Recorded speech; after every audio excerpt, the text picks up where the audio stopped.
Rather than just being honest, they just hide because people are going to be critical if they admit the truth. Yeah. Most people who take steroids don't actually look like they do. Roughly 50% of the people that I would have coached or I know of have disordered eating behavior. It's extremely prevalent. It's horrible. The first thing is never ask a woman her opinion because she doesn't know what she's talking about. Women have no clue what they want. They want a dad bod, but the dad bod's Jason Momoa. Gregory the man, the coach, the guy who sounds like Gilbert Gottfried, is at it again. Coach Greg just went on the Iced Coffee Hour podcast a few weeks ago and he laid waste to a lot of topics that are quite frankly very relevant in today's fitness scene. Like his opinions on the steroid epidemic in the industry, fake naturals, eating disorders, men's mental health, dating. Basically anything you think Greg either has some sort of knowledge on or some form of experience with, alongside how to smuggle 1,000 bottles of turkey. Now, the podcast episode itself was great. It has a couple of 100,000 views, it covers a lot of interesting topics, and it also shows a side of Greg that I don't think we see too much of. Because he's usually rambling in all of his videos about something negative in the industry, calling people out or stirring up discussion and controversy, telling people to tan better, and then calling them obese while plugging an advertisement every 30 seconds, these guys start out asking Greg about his own experience with PEDs and whether or not he thinks that they can be used in a healthy way. Are steroids always bad? Is there anyone who should be taking them? Steroids are not always bad. For example, I need to take them. Now, is it my own fault? Yes. I abused steroids for probably about 10, 11 years. You know, your testosterone levels are in the toilet. I had 47 nanograms per deciliter in one test, another test 49. You're more moody. You just don't feel good. You don't feel right. You don't feel like you should. So firstly, I think that most people who have low testosterone have themselves to blame. Yes, some people have genetic hormonal issues, some have underlying disease, some do CrossFit, but that's a minority. We have a big low test epidemic right now, primarily because men today are less physically active. More men are obese now than ever. A lot of people eat very poorly, they never train, or they have low muscle mass. Perhaps they have a lot of stress, poor eating habits, doing crash diets to lose weight, and stuff like this will contribute a fair amount on a populational scale, and is a big part of the reason why men today have on average lower test levels than men just 40 or 50 years ago, which also makes them feel like crap and makes it hard to stay harder than last time.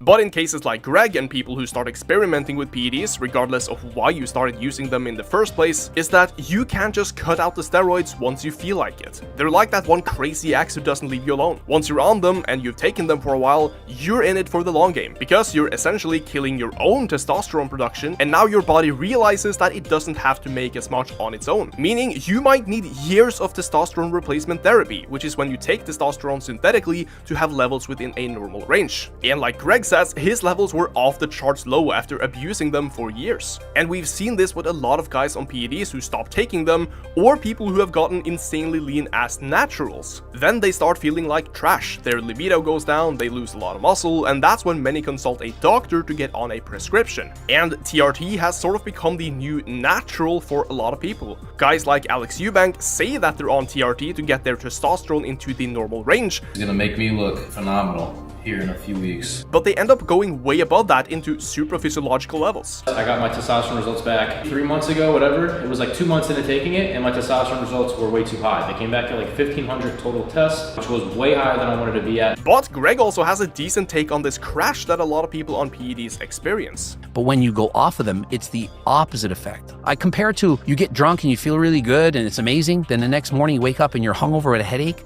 As good as you feel on the steroids, the opposite's going to happen when you get off. And yeah, that is a big part of why people who already feel bad about their physiques shouldn't take steroids, because once you stop, you'll end up feeling worse than you did starting out. And now you also have all these health problems. But what can also happen is that these bodybuilders end up binge eating after a long period of staying insanely strict on their diet, perhaps while prepping for a show. So not only do they feel really bad after a show, but in some cases they end up gaining 30 or 40 pounds in maybe just a week or two after the show, causing them to feel even worse. Anthony Mantello did that back a few years ago, and so did Larry Wheels. It's almost like a recipe for an eating disorder, and many people struggle getting back into the groove of things after, unless you're this guy.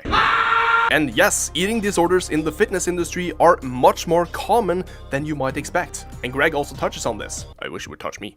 Because the line between being on a very strict diet versus having an eating disorder is a lot thinner than people think. At some point, it crosses a line where eating the right way is causing you a lot of stress. It might cause you to avoid meeting friends or eating stuff you want on occasion. Now, I'm not suggesting that anyone should just go on a binge and eat junk food whenever they feel like it.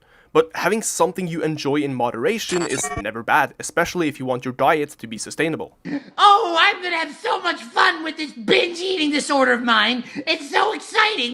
Recently, a term for this was created called avoidant or restrictive food intake disorder, which often leans into other EDs like binge eating or even very thin person syndrome in extreme cases. Now, that's of course the worst case scenario, but it goes to show how entry to bodybuilding and the fitness scene, at least competitive bodybuilding and social media, can get some people on the wrong track that creates a spiral of negative events, which can mess you up long term if you're not careful. And this isn't just a problem with beginner lifters or guys who start lifting because they feel insecure or have a small dick. It's also a big issue amongst people who have never had these thoughts to begin with. It can manifest in the gym if you let social media standards and competitive leanness become your norm. Now, bodybuilding and the gym itself aren't the cause for any of this. If anything, I think most people gain a lot of mental benefit from being in the gym. For some, it can build character by working hard. It creates discipline, high mental capacity, anime addictions, and much more. Day number...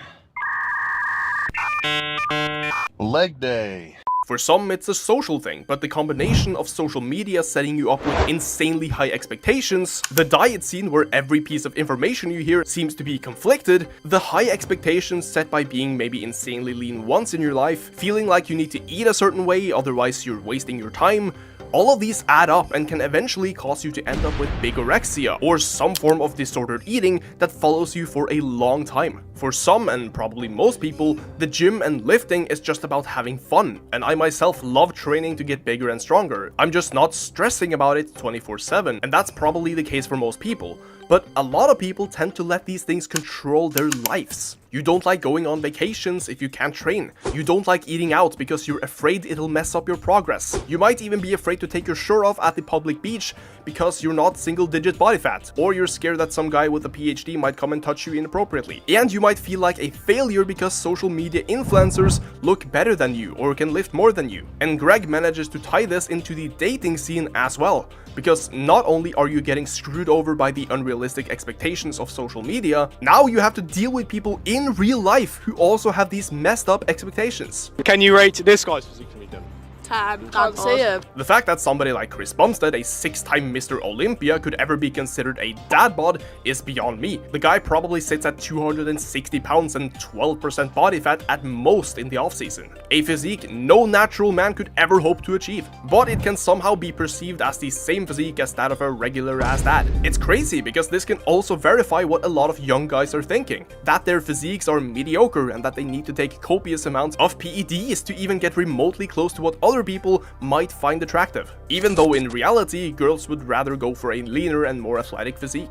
There is such a big difference between people who live through social media versus people who use it but know that it's mostly fake stuff and that algorithms have the sole job to keep you hooked for longer by showing you the extremes. And this whole fake natural epidemic isn't exactly helping either, because so many people are on PEDs who claim that they're natural that it's close to impossible to tell anymore. Now, I'm a natural lifter and I compete in drug-tested powerlifting as a pretty mediocre lifter, right? Not mediocre compared to most people, but I'm not placing at Worlds. I'm close to 20% body fat, but I still get a lot of fake natural accusations, and it's usually because I have big shoulders, which is something I've always had. Now, most people probably think I'm natural, but these other individuals will go out of their way to call me a liar, a fraud, a V-shred lookalike or whatnot because it doesn't line up with their belief of what is naturally obtainable. But in the same way, guys who think that Mike O'Hearn is natural get whacked in the face with super high expectations that can never be met. And it seems like these two extremes are very loud in the industry, messing with people's expectations in both directions. Now, I don't think anyone actually believes Mike O'Hearn is natural anymore because the guy is quite literally a walking meme at this point, but this is what Greg and so many others have been yelling about for years, calling out fake naturals and con artists who rely solely on their physique to make content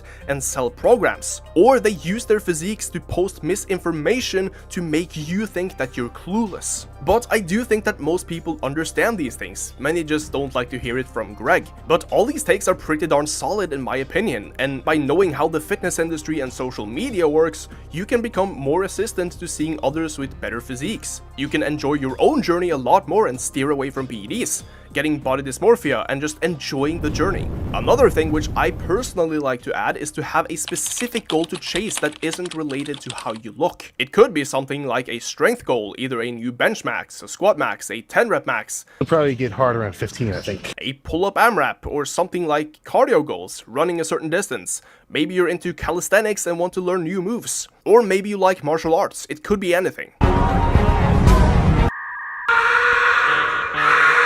Now, you can still train to look good, there is absolutely nothing wrong with that. But I think spreading the focus out and away from just the visual aspect is gonna help you avoid getting burnt out in the long run and cause you to feel better. Because having an abstract goal like looking good is very difficult to find any fulfillment from, because the ceiling is always getting higher. But yeah, those are my thoughts on the whole situation and the topic. I think Greg actually did a great job wording himself on a lot of complex topics, regardless of whether or not you like him as a person or his brand, or that he's short and sells Turk in a trench coat, but at least I hope you got something positive out of it.